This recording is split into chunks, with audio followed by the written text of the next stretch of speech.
some more now with Mohammad Marandi, who is an Iranian-American academic and political analyst. Thank you very much indeed for joining us. Now, some commentators are calling this a very delicate moment for Iran. Of course, it's an extremely shocking event for any country to lose its president. What's your take on this moment for the country? People are obviously, they are very upset. He was a very humble person, widely liked. He was very approachable. He would visit people in villages and towns. He was constantly throughout the country. So he, especially people from working class or lower middle class, lower class background, they had he was very popular among them, very popular.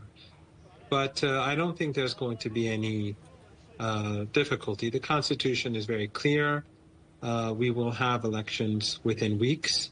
A new president will take office, and until then, the first vice president will assume the responsibility of the president, and after that, the new president will be in charge. We already have had this situation before in the 1980s. Western-backed terrorists, the MEK, which currently have bases in Western countries, they murdered the president and the prime minister at that time. At that time, instead of a first vice president, we had a prime minister. They murdered both of them, and we had elections, and they were replaced. So this is not new. Mm-hmm. And eventually, who do you think will fill the power vacuum? Is the focus on continuity and conservatism, or could this be a catalyst for change?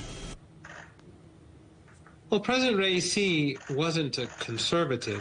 He considers himself to be a principlist, a person who believed in principles. He, as I said, was popular, so I assume candidates will try to be seen as supporting the downtrodden and the poor and the disenfranchised, as did Mr. Raisi. But it's hard to say. We have to see who steps forward, how many candidates there are, and then make a better assessment. Now, of course, elections are just around the corner.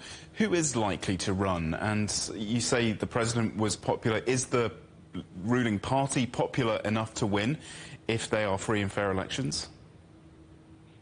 The president is very popular, but in Iran, elections are not really based on parties. They are based on personalities.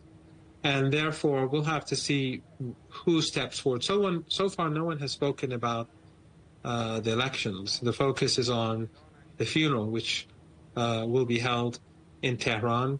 And I assume it will be very crowded because he was very popular. But I think after the funeral ceremony and after the days of mourning, then we will gradually be hearing about people who are thinking about participating as candidates.